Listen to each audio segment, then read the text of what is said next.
We spend our lives building certain moments up in our heads. We give them a shape, a weight, a specific emotional frequency.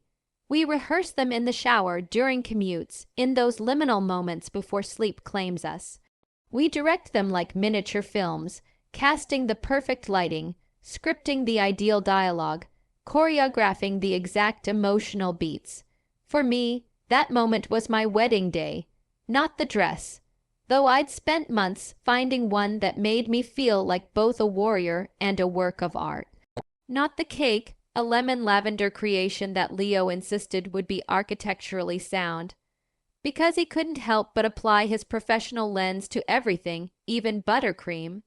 Not even the first dance, though we'd practiced in our apartment kitchen until our downstairs neighbor had started applauding through the floor.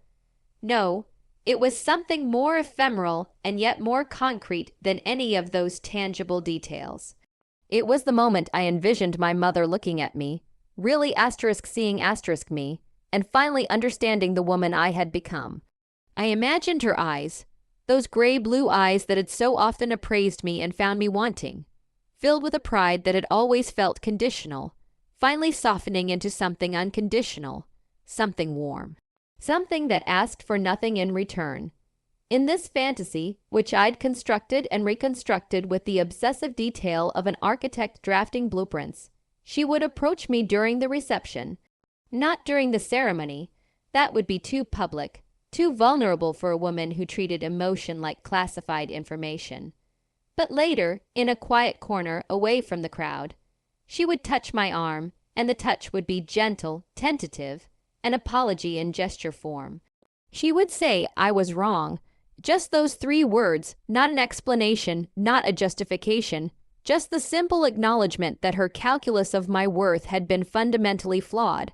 I had played this scene so many times it had taken on the quality of a memory rather than a fantasy. My therapist, Dr. Rahman, a woman with kind eyes and an unsettling ability to sit in silence until you filled it with truth, had warned me about this. The mind doesn't always distinguish between what we've imagined intensely and what we've actually experienced. She'd said during one of our sessions, about 8 months before the wedding, "You're creating a neural pathway for something that may never happen. And when reality doesn't match that pathway, the cognitive dissonance can be significant." I'd nodded, understanding intellectually what she meant. But the heart, that primitive, stubborn organ, doesn't speak the language of cognitive behavioral therapy. It doesn't care about neural pathways or cognitive dissonance. It just aches and hopes and builds fantasies in the architecture of absence. That was the fantasy. The reality was a different kind of education altogether. It started with the silence, though perhaps it would be more accurate to say it started long before that. It started in childhood, in a house that smelled perpetually of furniture polish and unmet expectations. My mother, Victoria, never Vicky, never mom in the casual, affectionate way other children said it, ran our home like a corporation. There were performance reviews disguised as dinner conversations. There were metrics for success that shifted just as you thought you'd finally hit them. Love was not a given. It was a quarterly bonus, contingent on results. My father had left when I was 7, and in the mythology of our family, this departure was never discussed as an abandonment, but rather as a failure to meet his obligations. Even his absence was framed in the language of business, of contracts breached, of insufficient return on investment. I learned early that people were not inherently valuable. They were valuable insofar as they produced, performed, achieved. I excelled, of course. What choice did I have? I brought home straight A's like offerings to an indifferent deity. I won awards. I got into an Ivy League school on a partial scholarship, cobbling together the rest with loans that would take me years to repay. I graduated summa cum laude. I built a career in tech consulting that was, by any objective measure, impressive. I was promoted twice in 3 years. I made 6 figures before I turned 25, and through it all, the praise from my mother was measured, controlled, always hedged. That's good, but don't get complacent. Impressive, though I hope you're not neglecting your health for your career. Well done, but remember, there's always someone working harder than you. Meeting Leo was the first time I'd done something purely because it made me happy, not because it would look good on some invisible resume of worthiness. We met at a gallery opening. He was there because his firm had designed the building's renovation. I was there because a colleague had dragged me out, insisting I needed to have a life outside of optimization algorithms and client deliverables. He'd been standing in front of a sculpture, a twisted metal thing that looked like chaos frozen in time, and he was sketching it, not photographing it like everyone else, but actually drawing it in a small notebook with a stubby pencil. There was something so anachronistically romantic about it that I'd stopped, watched him for a moment, and then said, without really meaning to speak aloud, "Do you always document things by hand?" He'd looked up, not startled, just present, and smiled. "Only the things I want to remember how they made me feel, not just how they looked." That was Leo. He dealt in structures, in load, bearing walls and cantilevers and the mathematics of space. But he understood that buildings were ultimately about the humans who inhabited them, about creating shelter not just from weather but from the harshness of the world. He saw me, not my achievements, not my productivity, not my potential utility, but the person underneath all of that performance, the person I'd almost forgotten existed. We dated for 2 years before he proposed, and they were the most peaceful 2 years of my life. Not peaceful in the sense of uneventful, but peaceful in the sense of safe. I could be tired without being weak. I could be uncertain without being inadequate. I could just be asterisk, without constantly justifying my existence through achievement. When he proposed, on a completely ordinary Tuesday in our apartment, while we were making dinner, because he said he didn't want to wait for a perfect moment when every moment with me already was, I said yes before he'd even finished the sentence.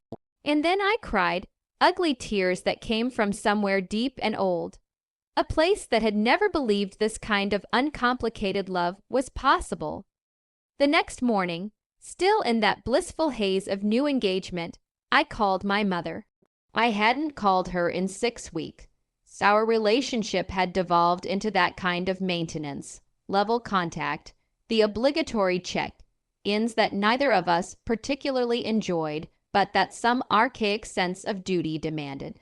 She answered on the 4th ring, her voice crisp, professional, the voice she used for everything. Victoria Hartwell, and not hello, and not sweetie. Her full name as though I might be a client. "Mom, it's me. I have news. Leo proposed. We're getting married." There was a pause. In that pause, I could hear her calculating, running through her internal algorithm of appropriate responses. When she spoke, her tone was neutral, carefully modulated. "I see. Well, that's quite a development. Have you thought about the logistics? Marriage is a significant legal and financial entanglement. Have you discussed prenuptial agreements, asset protection? Not congratulations. Not happiness, just risk assessment." I'd felt something harden in my chest, a familiar protective calcification. "We're in love, Mom. We want to build a life together. That's the whole point." Love is a chemical reaction, sweetheart. It fades. What doesn't fade is the legal complexity of dissolution. I'm simply suggesting you be pragmatic. I'd ended the call shortly after, with some excuse about another call coming in. Leo had found me sitting on the couch, staring at my phone, and he'd known without asking what had happened. He'd just sat next to me, his shoulder touching mine, solid and warm, and said, "You have me. You have us. That's enough." I'd wanted to believe him. The silence about the wedding didn't start immediately. I'd sent the save, the date 6 months out, a simple, elegant card with our names and the date, understated in the way Leo preferred. My mother had sent a text, not a call, a text, that said simply, "Received." No questions about my dress, no offers to help with planning, No indication that she understood this was supposed to be a significant moment in my life. I'd told myself it was fine. I hadn't expected her to transform into some effusive, emotionally available mother figure. That wasn't who she was. I could accept that. Dr. Rahman and I had spent countless sessions working on accepting my mother as she was, not as I wished she would be. You can't control her response. Dr. Rahman would say, you can only control your expectations and your own emotional boundaries. But the invitation was different. The invitation wasn't just a save the date, a calendar placeholder. It was a formal, tangible request for her presence at the most important day of my life. Leo and I had designed it together over several evenings, a collaborative project that had been more fun than I'd anticipated. He'd sketched out concepts, and I'd weighed in on typography and wording. We'd settled on something that felt like us, elegant but not stuffy, traditional but with modern elements. A beautiful, heavy cardstock thing, the kind that feels important in your hands, with our names embossed in a deep charcoal gray, the details letterpress printed.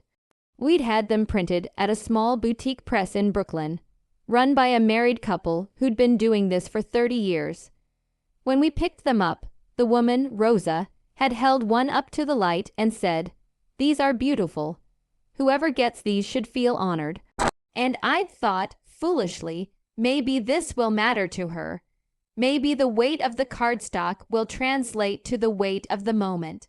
I addressed my mother's by hand, using the calligraphy I'd taught myself from YouTube videos during the pandemic, when we'd all been looking for ways to feel productive in the face of uncertainty.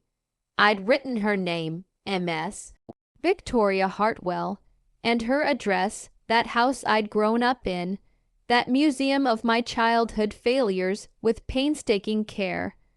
I'd even gone to the post office to have it canceled, so it wouldn't get the ugly meter marks that regular processing would leave.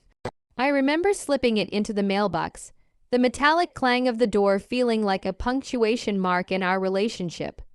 A period maybe, or a question mark.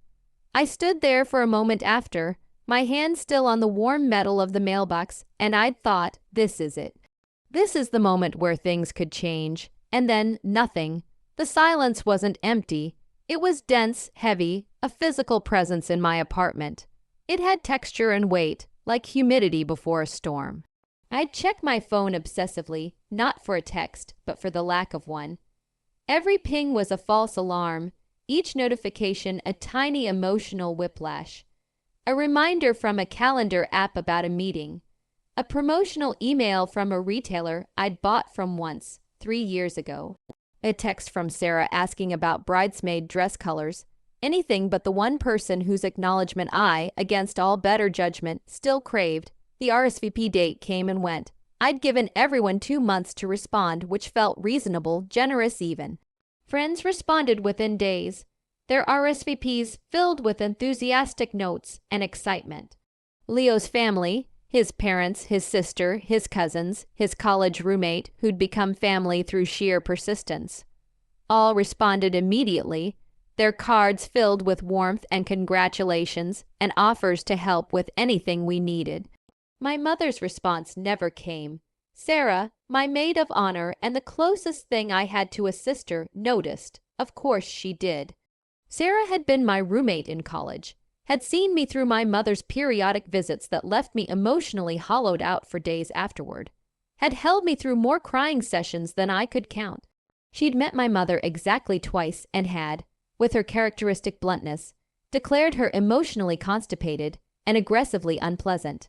So, Sarah said one evening, about 3 weeks after the RSVP deadline, as we were addressing thank you notes for early wedding gifts in my apartment, "Have you heard from the Ice Queen?